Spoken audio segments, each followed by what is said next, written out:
is a significant list of goods on which both sides will apply a zero tariff rate, where it is in our shared interest to strengthen our trade. And importantly, this list remains open to further additions. Second, we also believe that certain prospects and certain aspects of global trade policy need fundamental change. For instance, non-market overcapacity is equally destroying the EU steel industry. That is why the agreement sees clear prospect of joint action on steel, aluminium, copper and their derivatives in what I'd like to call a metals alliance, effectively creating a joint ring fence around our respective economies through tariff rate quotas at historic levels with preferential treatment. We will also establish a common approach to addressing source economies of overcapacity. Moreover, we are reducing tariffs on our cars from current 27.5% to 15%, while enabling EU car makers to expand their exports from the US. This will enhance their global standing and strengthen our value chain as numerous European SMEs support production activities in the United States.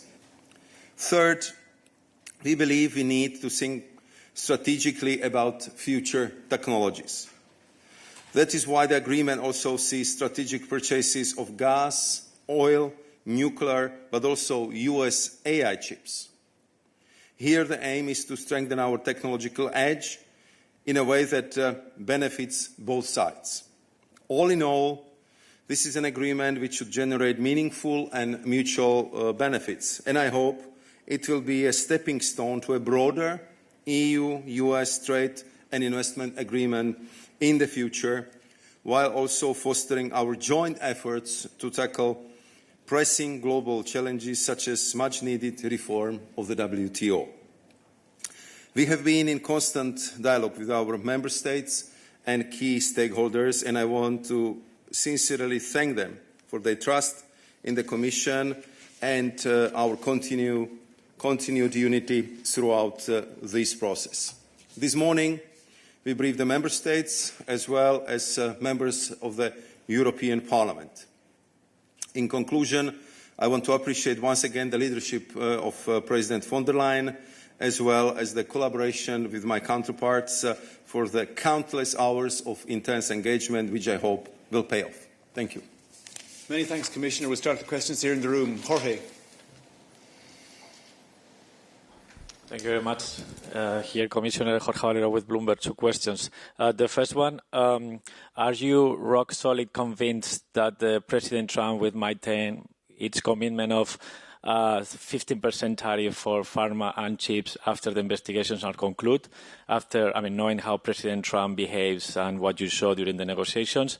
And secondly, given that the energy purchases are totally in the hands of companies, do you fear that the US might retaliate if you don't achieve this 250 billion euros of purchases per year? Thank you.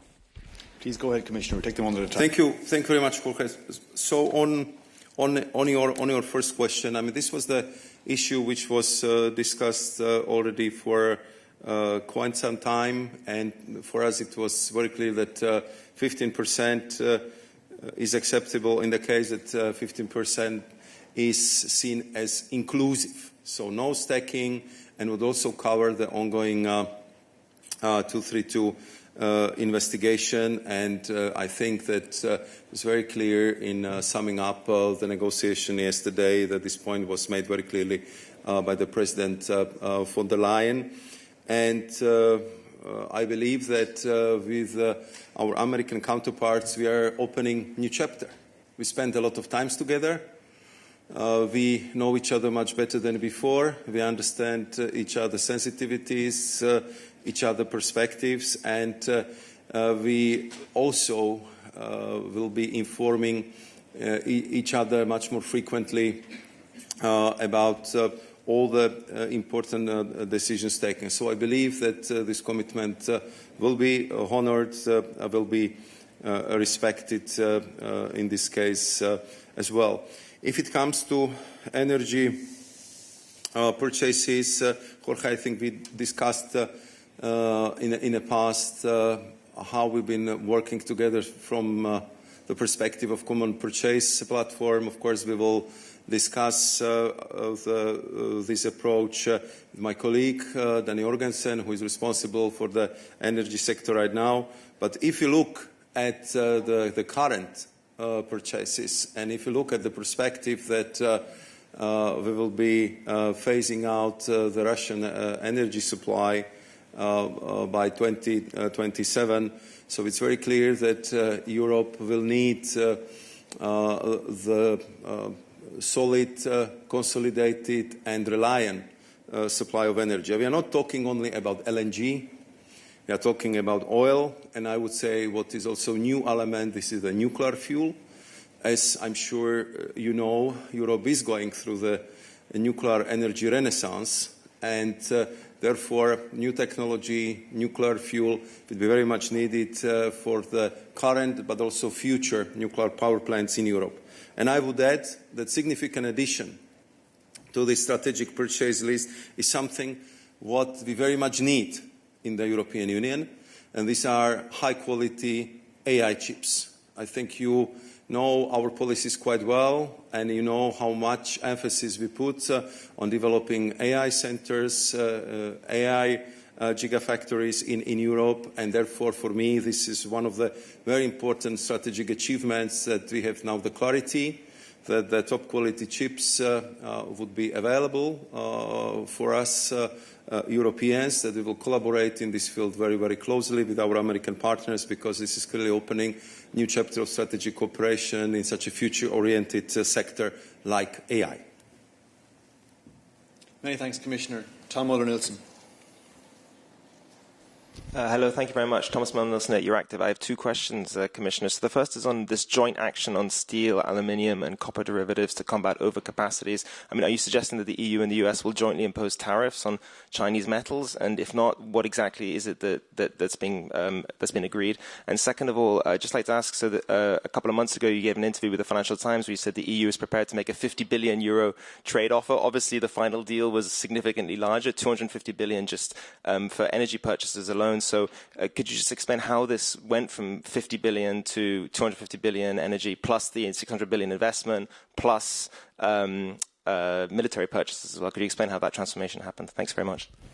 Thank you very much, Thomas. Starting with the first question, if it comes to this metals union, I think, I mean, in this many hours of discussions we had with our US counterpart, I think it became very, very clear that if it comes to steel and metals, we are not each other's problem. We are not destroying US steel sectors, and they are not destroying our steel sector. On top of it, we are very complementary, and I know that United States are very much in need of our high specialty steel.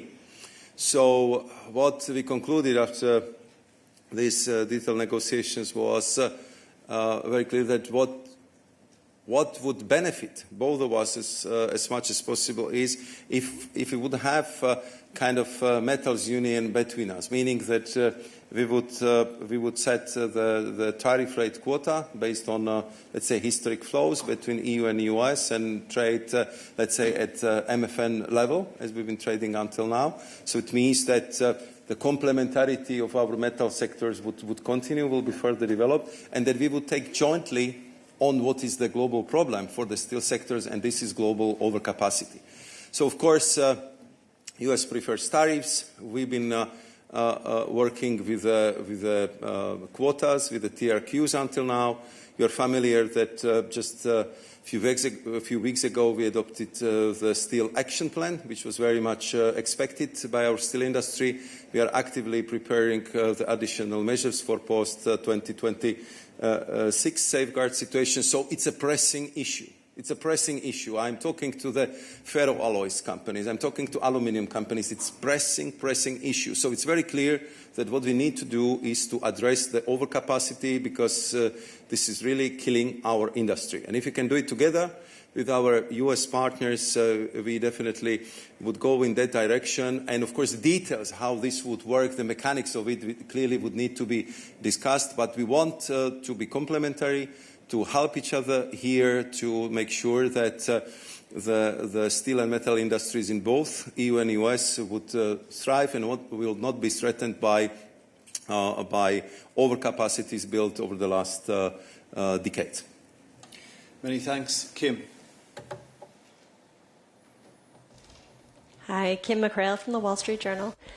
Thanks for doing this, Commissioner. I wondered, this builds a little bit on the last question about the Metals Alliance you mentioned. But between the Metals Alliance and what was said so far and what we understood from the briefing about semiconductor purchases and the decision to preference the U.S. for semiconductor purchases over China, for example, taking those together, what do you see? What do you think the outcome of this deal means for the EU's relationship with China? Are you working with the U.S. right now to box China out of the trade that you're doing between perhaps the U.S. and the EU and perhaps other major trading partners? And just a quick question about the EU's WTO obligations. The way I understood from the technical briefing this to work in terms of the EU's decision to lower some tariffs is that some tariffs will be lowered unilaterally and only for the U.S. Is that in line with the EU's obligations under the WTO to do it that way as opposed to most favored nation? Thanks. Thank you very much, Kim. So the first question on China, as you know, just last week we had the EU-China summit, and President von der Leyen and President Costa visited their counterparts in Beijing. Of course, at the beginning of the year, we hoped for better results, which would be delivered by the summit. But I have to say that despite the strenuous efforts of my colleagues and myself and several long meetings with my Chinese counterparts, unfortunately, the list of the accumulated issues on the table will not get shorter, but just grew longer. And clearly, the issue is overcapacity. The issue is linked with what we perceive as illegal subsidies. The question mark over how our companies are treated in China if they get the fair access to public procurement and other issues, and quite a few absolutely unwarranted trade defense measures taken about the products coming from Europe. And I think that all this was very clearly remunerated and highlighted in a preparatory long VTC I had with my counterpart, Minister Wang Wentao, just a few days before I think it was actually the day before summit, and then by both presidents von der Leyen and Costa in Beijing. So I think it's quite clear that there is a lot of issues we have to deal with China, because we just want to have a fair trade relationship with them. I would underline fair treatment of our companies, and also clear commitment if it comes to subsidies of the products exported to the EU, because we cannot afford to have another development like we had with photovoltaic panels a couple of years ago. So, I mean, of course, the US in many aspects are in similar situation. We are dealing with critical raw materials issues. We are dealing with the permits and export permissions for rare earth, permanent magnets, and I would say these strategic elements which are so needed for our industry. So it's only natural for the close allies like we are with the US to compare the notes and to cooperate in all these aspects. As you know, we also work very, very closely with the US if it comes to the dual-use technologies. You know how complementary we are if it comes to the semiconductors, because if the US have the best chip designers, we have the best machine on this planet to print this chip. So clearly we are complementary here, and we want to consolidate this further by building very solid and strong AI capacities in Europe. If it comes to the WTO, you know that European Union is and will remain the strongest champion and supporter of WTO and rules-based trade, and nothing changes about it. At the same time, I am in frequent contacts with Dr. Ngozi, Director General of the WTO, and I think we both recognize the fact, which became so clear after the ministerial meeting in Paris a couple of months ago, that WTO needs deep reform. And I appreciate the efforts of Dr. Ngozi, which are very much supported by us, to deliver on these reforms. And I think we have a precious opportunity to progress between now and the spring ministerial council in Cameroon to achieve that. Otherwise, it will be extremely difficult for the WTO to play the same role as they're playing now or as they play next year. But we, from the EU side, will help them at every step on the way to achieve that goal, because we're absolutely convinced we need the rules, we need a well-functioning WTO, and we need really clarity for the global trade. And of course, the last part of your question was that we look at the agreement which was agreed upon yesterday as an opening of the process. We want to end up with a trade agreement with the US and the trade agreement which would be fully compatible with the WTO rules. Many thanks, Commissioner. Brian. Thank you, Commissioner. I have a political question. Some member states say they are disappointed with this agreement because it's not balanced enough. How do you plan to convince them? Thank you. Thank you very much. I think first and foremost, we did our utmost to keep our member states involved and informed at every step of the way.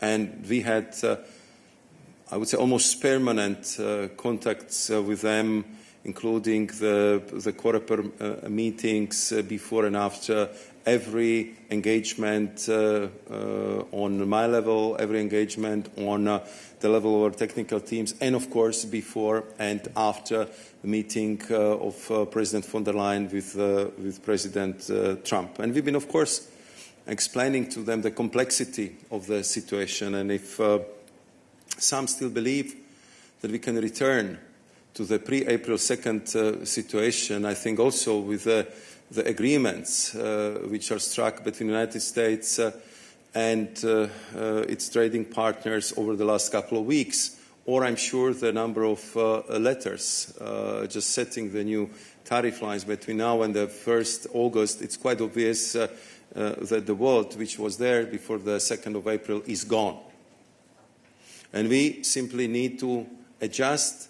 We need to address the challenges which are coming from this new approach.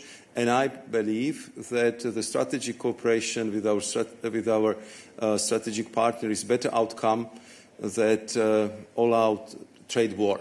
In my introductory remarks, I was just describing what would it mean.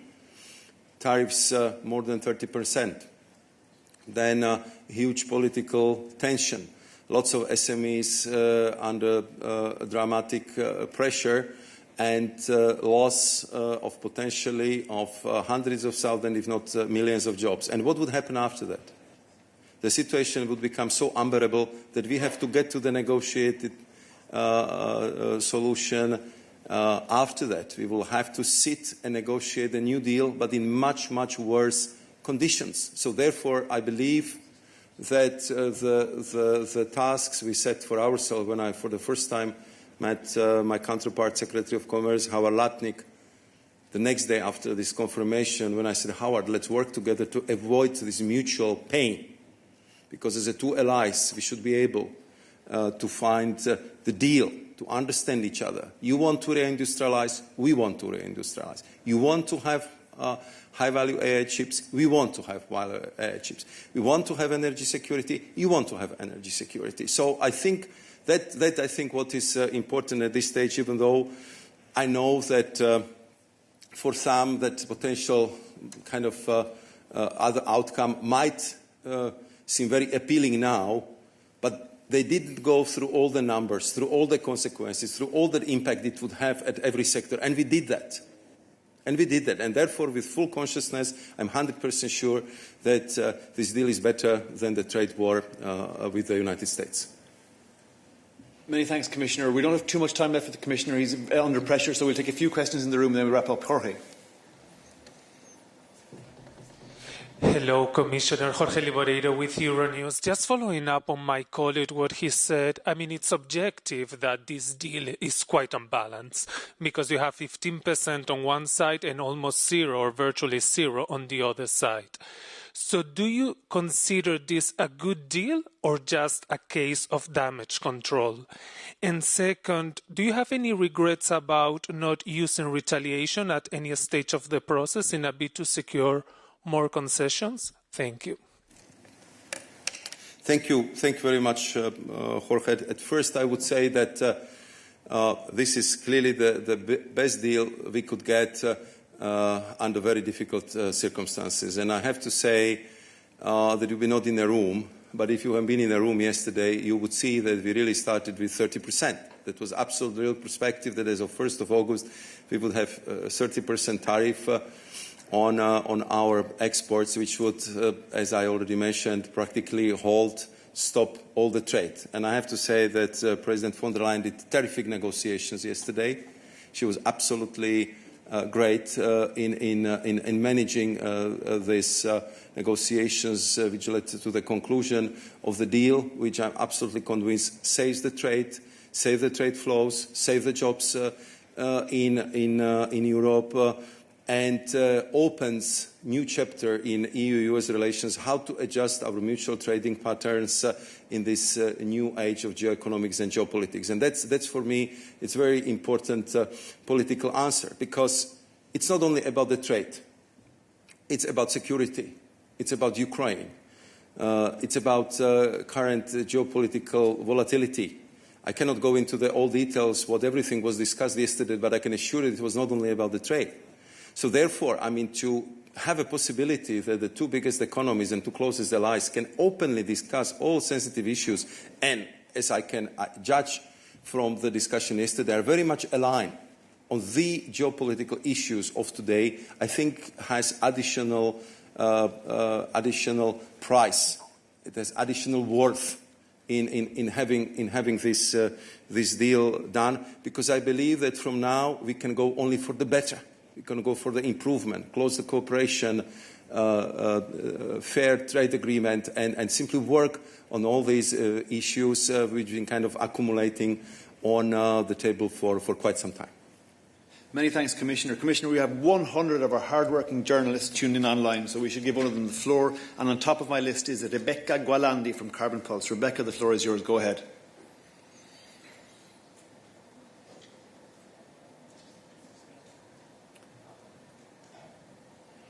Rebecca, can you knock on your mic? Can we see you, please?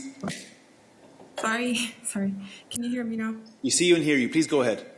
Okay, thank you. So in 2024, the EU imported 76.9 billion euros of energy from the US. So if we want to get to the target, then that means roughly tripling our purchases of US energy, taking into account exchange rates. So how do we do that? Do we put a target? Is it feasible?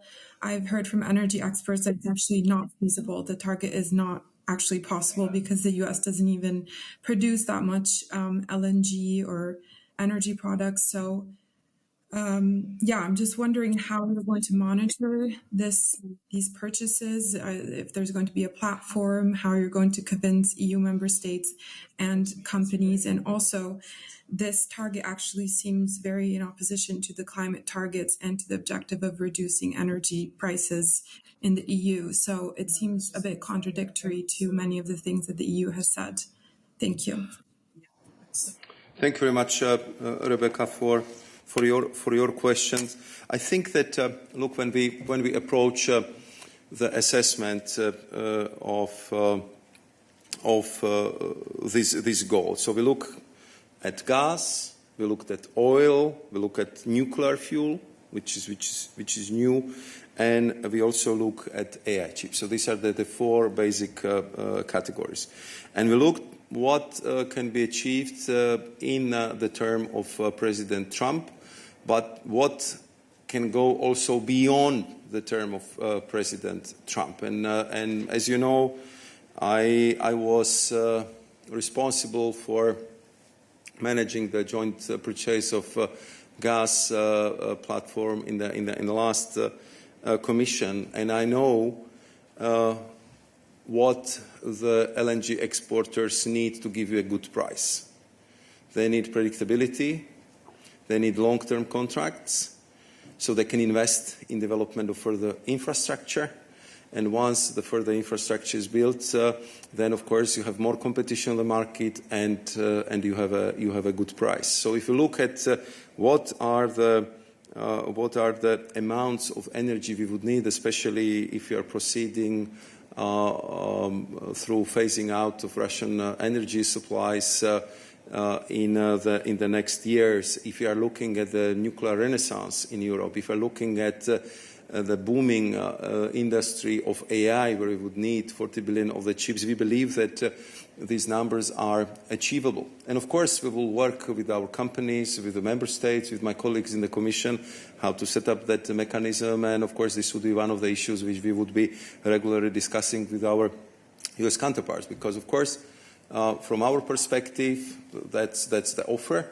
We are ready to go for that purchase. And I know that on their side, they're also working very hard to be able to produce that volumes, that quantity of energy, and therefore I would say it would be joint effort. But to have the solid supplies for your close allies and to have it at a good price and good quality is something what in these volatile times where, as you know from the past, we have seen how energy supplies could be weaponized. I think it's also very important for overall competitiveness of the European economy.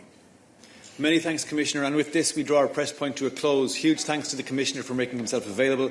Thank you to our wonderful interpreters. Thank you to our technical experts for keeping the show on the road. Get in touch with us at the SPP if you have any follow-up questions, and we look forward to talking to you again soon. Commissioner, I really want to ask a question, because